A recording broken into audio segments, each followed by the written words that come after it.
जब एक हिंदू शख्स मुसलमान बनकर मक्का मदीना पहुंचा तो फिर देखिए क्या हुआ। आज हम आपको एक ऐसे गैर मुस्लिम शख्स की कहानी बताने जा रहे हैं जिसने मक्का जाने की कोशिश की, ये जानते हुए कि वहां गैर मुस्लिम लोगों का जाना माना है, और फिर उसका क्या अंजाम हुआ ये इस वीडियो में जाने। मक्का एक ऐसी जगह है जहां जाना लगभग हर मुसलमान का ख्वाब होता है। हर मुस्लिम की यही ख्वाहिश होती है कि मौत से पहले वो एक बार हज अदा कर सके और मक्का मदीना की जियारत कर सके।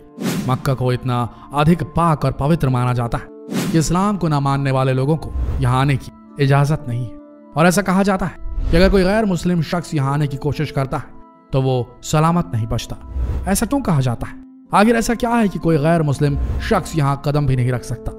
आज इस वीडियो में हम ऐसे ही कई सवालों के जवाब लेकर आए हैं, तो सवालों के सही जवाब देखने के लिए इस वीडियो को पूरा जरूर देखें।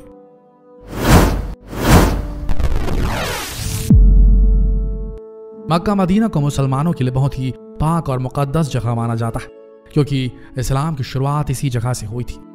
यहाँ लाखों मुस्लिम लोग हर साल मक्का की जियारत करने और हज की अदायगी करने आते हैं। मक्का सऊदी अरब के हिजाज स्टेट में है और यहाँ की आबादी 20 लाख के आसपास है, लेकिन यहाँ हर साल लगभग 60 लाख से ज्यादा लोग पूरी दुनिया से हज के लिए आते हैं। इस मुल्क में ज्यादातर लोग हज इंडस्ट्री में ही काम करते हैं, जो पूरे साल यहाँ हज और उम्रा पर आने वाले यात्रियों की सुविधाओं के लिए काम करते हैं। मक्का में इस्लाम में सबसे पाक और पवित्र माने जाने वाली इमारत काबा है। ये ग्रेफाइट पत्थर से बनी 40 फीट लंबी और 33 फीट चौड़ी इमारत है, और इसमें कोई खिड़की नहीं है, बस एक दरवाजा है। ये इमारत 1400 साल पुरानी है, लेकिन मुस्लिम लोग इसे हजरत इब्राहिम के समय से जुड़ा हुआ मानते हैं। दुनिया के सारे मुसलमान काबा की तरफ मुंह करके ही नमाज पढ़ते हैं। जो सबसे खास बात है वो ये कि मक्का मदीना में गैर मुस्लिम शख्स को आने की इजाजत नहीं है, और इस वजह से लोग अजीब अजीब बातें करते हैं कि शायद यहाँ कोई ऐसा काम होता है जो मुस्लिम लोग दुनिया से छुपा कर करते हैं। तो दोस्तों, आप मक्का मदीना को लाइव देख सकते हैं कि वहां सिर्फ सच्चे दिल से खुदा की इबादत की जाती है। लेकिन कई बार कई लोग अपने गलत इरादों को अंजाम देने के लिए झूठ बोलकर या गलत तरीकों से मक्का में जाने की कोशिश करते हैं। लेकिन खुदा की कुदरत देखिए कि आज तक कोई भी शख्स जो गलत इरादों से यहाँ जाने की कोशिश करता है वो कभी कामयाब नहीं हो पाता। या तो उन्हें पुलिस पकड़ लेती है या फिर कुदरत उसे अपने हिसाब से सजा देती है। आज तक कई लोगों ने कोशिश की, मगर कभी भी कोई गैर मुस्लिम गलत तरीके से मक्का मदीना में प्रवेश नहीं कर पाया है। यह नियम इंसान ने नहीं, खुदा ने बनाया है, इसलिए लाख कोशिश के बाद भी कोई आज तक कामयाब नहीं हो पाया। इस्लाम की ऐसी ही बातें उसे सबसे खास और दुनिया का सबसे माना जाने वाला धर्म बनाती है। इस्लाम को दुनिया में सबसे सच्चा और प्यारा मजहब कहा जाता है कई लोगों द्वारा। अब हम आपको भारत के केरला के रहने वाले एक शख्स का वाकया सुनाने जा रहे हैं, जिसे सुनकर आपको इस्लाम की खूबसूरती का एहसास हो जाएगा। यह किस्सा केरल के एक बहुत ही बड़े उलेमाए कराम ने सुनाया है, जो उम्रा करने के लिए गए थे और वहां उन्होंने यह किस्सा सुना। तिरुवनंतपुरम, जो कि केरला की राजधानी है, वहां एक शख्स रहता था। उसका नाम रमेश था। रमेश सऊदी अरब के रियाद शहर में काम करता था। वहां वो अपने मुस्लिम दोस्त सिद्दीक के साथ रहता था। रियाद में रहने के दौरान ही रमेश इस्लाम से काफी प्रभावित हो गया था। मुस्लिम लोग और उनका कल्चर बहुत पसंद आ गया था। वो अपने मन से इस्लाम को कबूल कर चुका था, यहाँ तक कि जब वो अपने घर केरल वापस आया तो उसके दिल से इस्लाम के लिए मोहब्बत कम नहीं हुई, और आखिर उसने इस्लाम कबूल करने का मन बना लिया।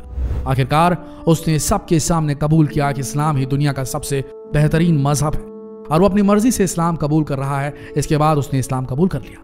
जब उसने इस्लाम कबूल किया तो उसने अपना नाम मुजम्मिल कर लिया।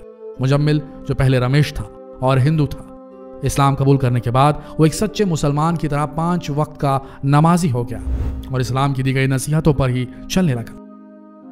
और अब उसके दिल में यह ख्याल आया कि मुझे मक्का मदीना की जियारत करनी है, और उसने उम्रा पर जाने की ख्वाहिश की। खुदा अपने सच्चे बंदों की दुआ हमेशा कबूल करता है। उसने मुजम्मिल की यह ख्वाहिश पूरी भी कर दी, और मुजम्मिल ने अपने नए नाम से अपना पासपोर्ट बनवाया और मक्का मदीने की जियारत के लिए चला गया। अब दोस्तों, यहाँ यह बात याद रखने की है कि रमेश जो अपना मजहब बदलकर हिंदू से मुसलमान हुआ था, अब वो मुजम्मिल के नाम से उम्रा करने जा रहा था, और उसके दिल में इस्लाम को लेकर ऐसी कैफियत थी कि जैसे हर मुस्लिम की ख्वाहिश होती है कि वो अपने आखिरी सांस मक्का मदीना में ही ले और उन्हें वही दफन कर दिया जाए। मुजम्मिल के दिल में भी यही ख्वाहिश जाग गई, और उसने दिल से खुदा से दुआ की कि ऐ खुदा, मैं तेरे दर पर आ रहा हूं, मुझे वहीं अपने आगोश में ले लेना और वहीं मेरा दम आखिर हो जाए।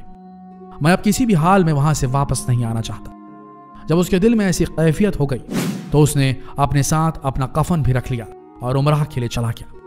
वो पहले मक्का गया और वहां उमराह के सारे अरकान अदा किए। उसके बाद वो मदीना आया। यहाँ वो 2 दिन तक रुका और यहाँ भी वो खुदा से ही यही दुआ मांगता रहा कि ऐ खुदा मुझे अपनी अमान में ले ले, मैं यहाँ से वापस जाना नहीं चाहता।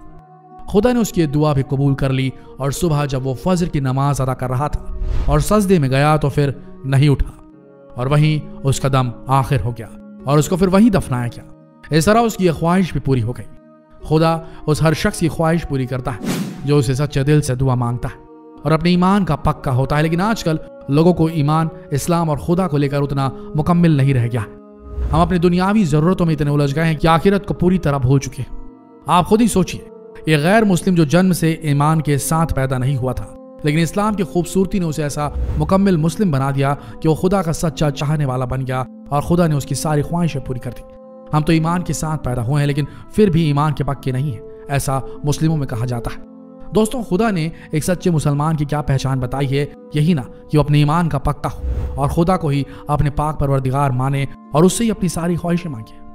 लेकिन आज इस्लाम और उसको मानने वाले कुछ लोगों में ऐसी चीजें पैदा हो गई हैं जिसकी वजह से पूरे इस्लाम को, पूरे मुसलमानों को गलत नजरों से, गलत दृष्टि से देखा जाने लगा और इस गुमराही को दूर करना किसी और के हाथ में नहीं, मुसलमानों के हाथ में है।